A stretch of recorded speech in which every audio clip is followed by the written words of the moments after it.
Welcome to Three Witches and a Druid podcast, a Canadian podcast about paganism in today's modern society.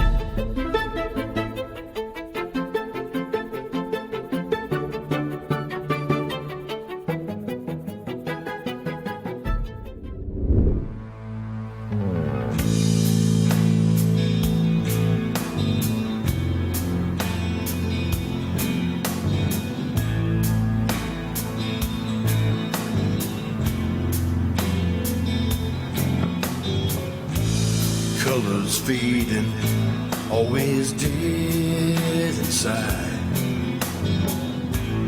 In the darkness shining through. No ambition, only foolish pride. Nothing left now to pursue. The arc of justice, it will pass you by, till there's nothing left to lose. Light a candle when the dream dies, because you never got to choose. See it shining like the sun, feel it falling like the rain. It has only just begun. Feel the pain, feel the pain. Colors bleeding from the other side. The other world is calling you. In the place where time and space collide. Nothing left for you to do. Door is open, there's no place to hide. Still there's nothing left to lose. Light a candle and then step inside. See your soul come shine through.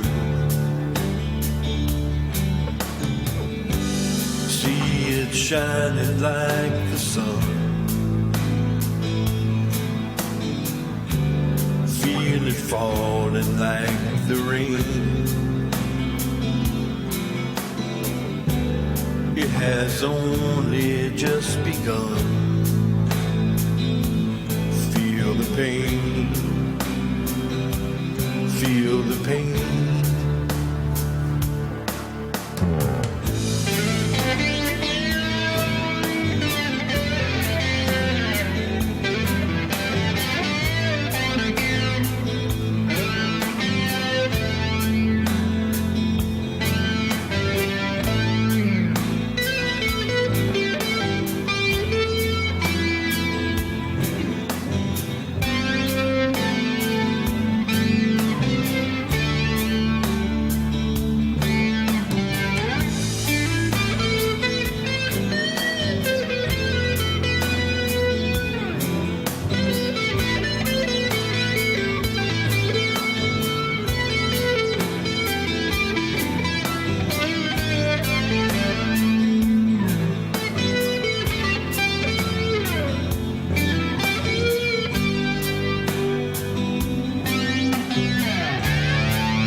Hello, everybody, and welcome back to Three Witches and a Druid, where we sit around our sort of altar, our recording altar, our coffee table with various drinks, and talk about our modern lives as witches and druids and pagans in the modern world. I'm Margot. And I'm Maeve. Gwen. and I'm Brian. So yeah, this is another part of our series about tools. And we did an episode on the Wheel of the Year, and tonight we're going to talk about the altar. Now, we're going to talk about the items that go on the altar a little bit, but we'll probably have a deeper episode about each of those tools down the road. Tonight's episode is mostly about the altar itself. So when we first brought this up, Maeve had sort of said, well, what, are we talking about the actual table?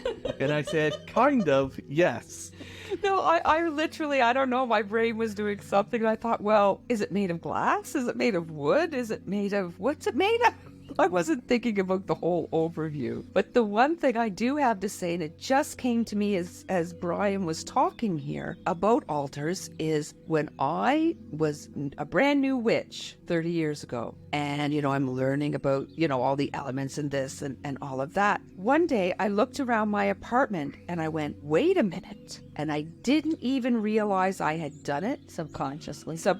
It was before I even had gotten into it and found out much about elements or anything. There were 4 little different spots in the main area of my apartment. And it's like, oh my goodness, these are all fire symbols. Oh my goodness, these are all air symbols. Earth, water. And I had, without even realizing what I was doing, without knowing anything about it, because they'd been there for a couple of years, I had set up 4 little altars in my house and I had no idea I'd done it. To each of the elements. Isn't that interesting? Because I find I am more likely to have like those little tables or shelves having something from every element on it to they'll balance, have a candle, yes. and then they'll have maybe a plant, and then all of those sorts of things. And so everything's represented on each little tabletop without it being aesthetic, I thought.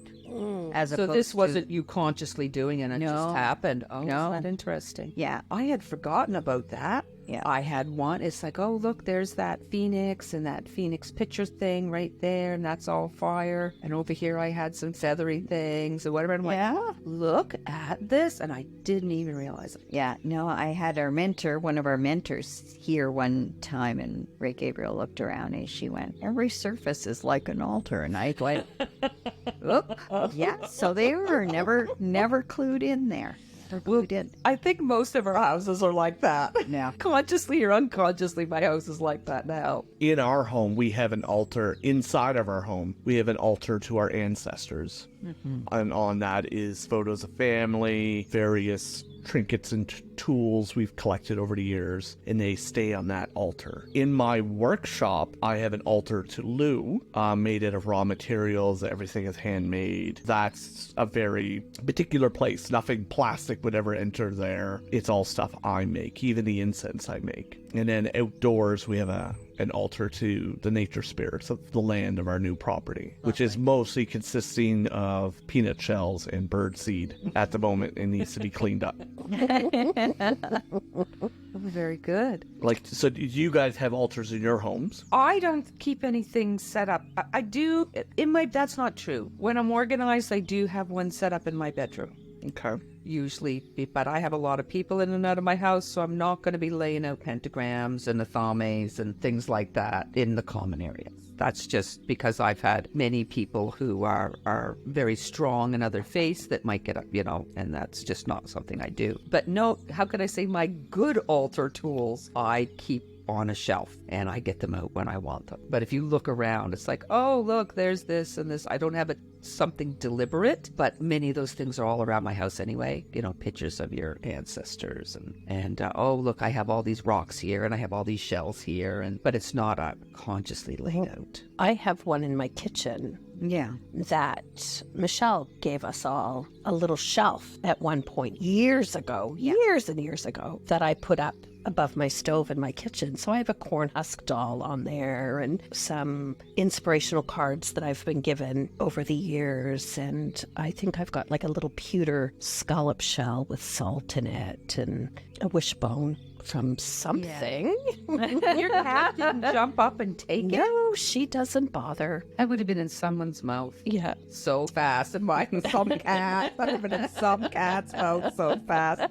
But now that we're talking about it, your living room here, Gwen, like the whole living room's full. An altar, it kind of is. I guess. But when you are living a spiritual life and you see these things that are beautiful, even if they're found objects. I mean, those are some of my favorite objects, are found objects. Oh, yes. That you want them in your life, you want to be able to see them, why pack them away and hide them? And to surround yourself with these magical objects, even if they didn't come into your life with any inherent magic attached to them necessarily. But as you admire them, I think, as you connect with them, as you appreciate them and enjoy them, their magic energy just grows and grows and grows. And you want to keep them around you more. They make you happy. They maybe give you energy, help you carry on with your day, or help you then calm down at the end of your day, perhaps.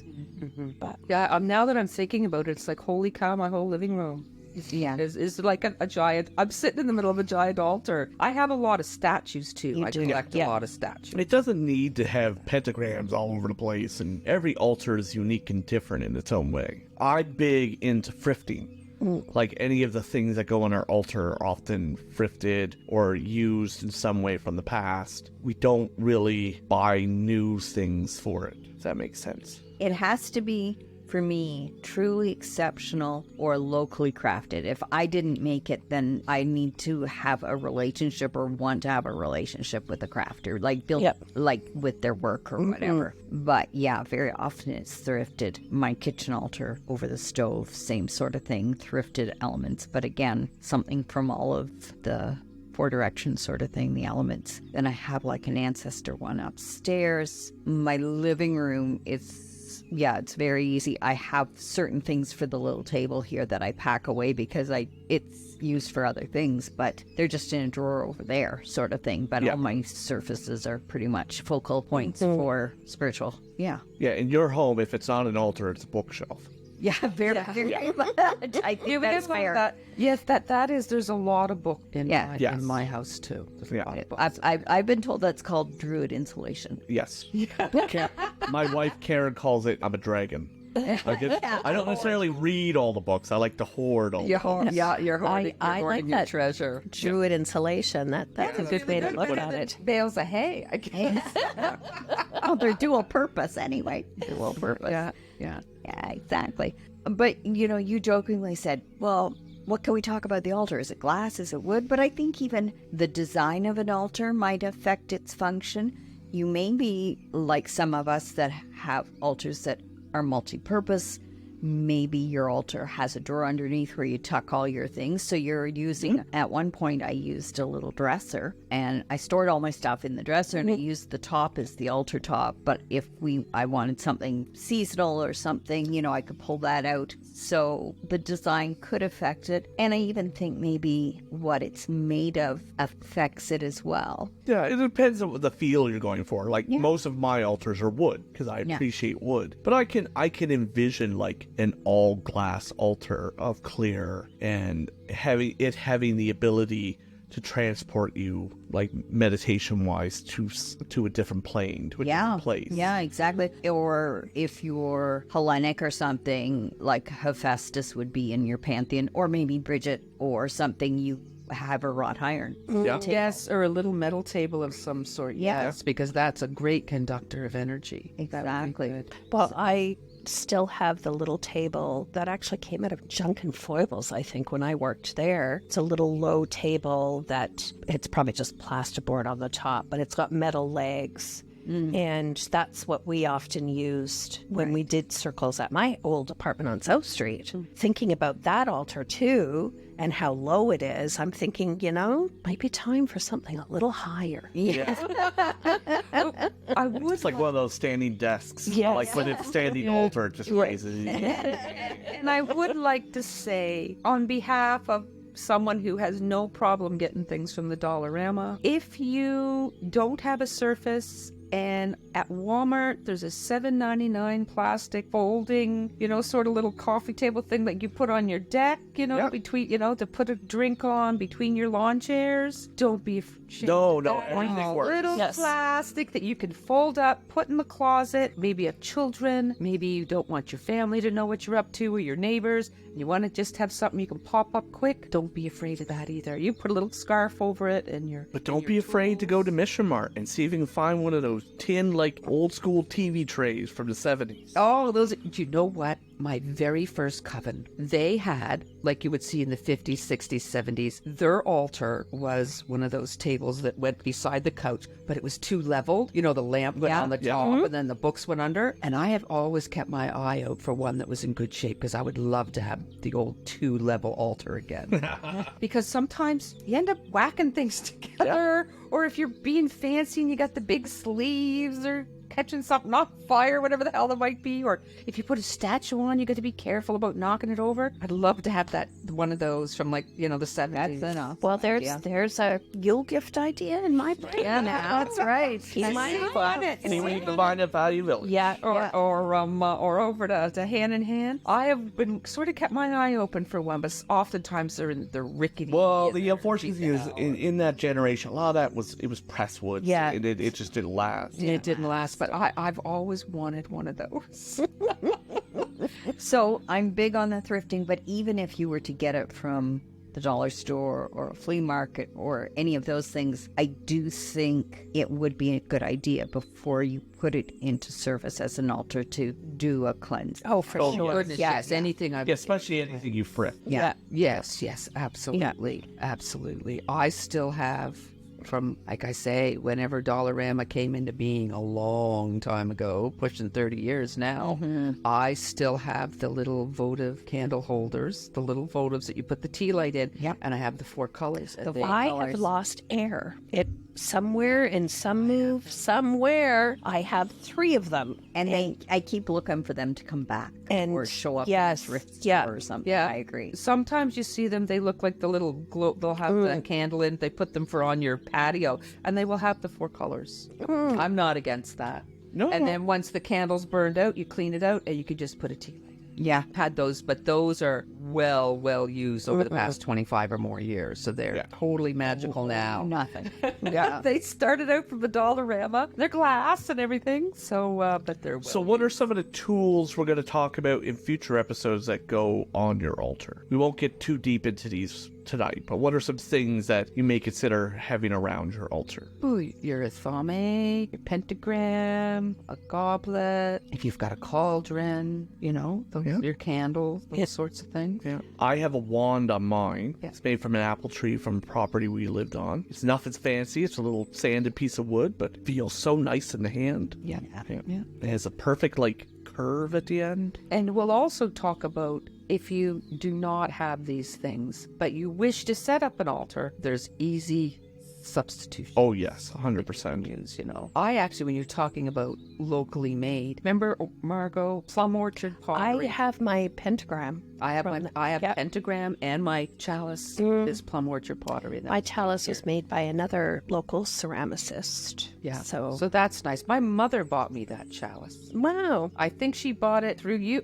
Probably. Or did she talk to Vanessa? I forget. It's a long time ago. It has a chip in it now, but that's okay. My morning mug is a mug from Lily with the Owen on it, and that goes on our altar.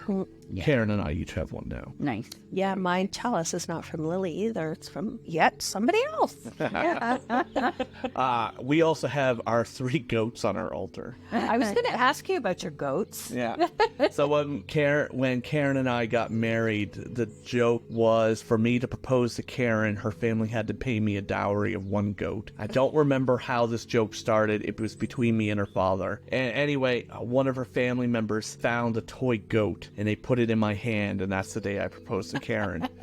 So we went out and we found a mom goat, a dad goat, and then when we had Atticus, we found the baby goat. And that's how we announced that Atticus's birth. We posted a photo of the 3 goats. And some people were like, I don't get it. And then other people were like, oh my God, you're having a baby. Isn't that cute? The goats. Yeah. That is not a joke because I used to teach a woman from the Sudan, and the man who married her gave her father 100 camels. Because there it wasn't, the bride gives the money. It was the man had to give the family 100 camels they got. Wow. That seems like a lot of camels. Yes. She was valued by She her family. was. She was. But here's the interesting thing. Just where they were from, she'd never been to school in her life. Could never been to school in her life. But, the man had at least 2 wives, so he had lots of camels. Yeah. Lots of camels. Lots of camels. And I said, well, what if a man is poor and he can't afford to give the family a camel? Or whatever, or chicken or fabrics or whatever. He says, well, then he has to go away and make enough money to pay for his bride to the family, or he doesn't get married. I'm thinking that's when the woman stealing happens. Hasn't got any money, but that's another story. So we're going to continue in the future with the different types of altar tools we'll be talking about, and I'm looking very forward to that. And we'd like to thank all of you for tuning in. I'm always just amazed that you're all listening and so grateful. It's really wonderful to be part of this. And if you have any questions or comments, you can get a hold of us through Instagram or Facebook. And if you have any suggestions for shows, we're always looking for ideas.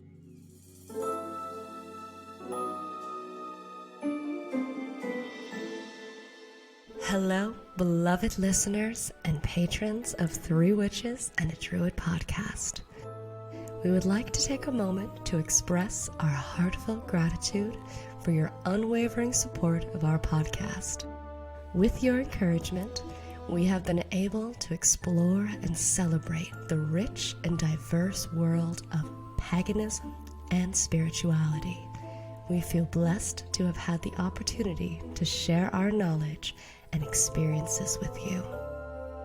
As we continue to grow and evolve, we invite you to join us on this journey and become a Patreon member of our podcast.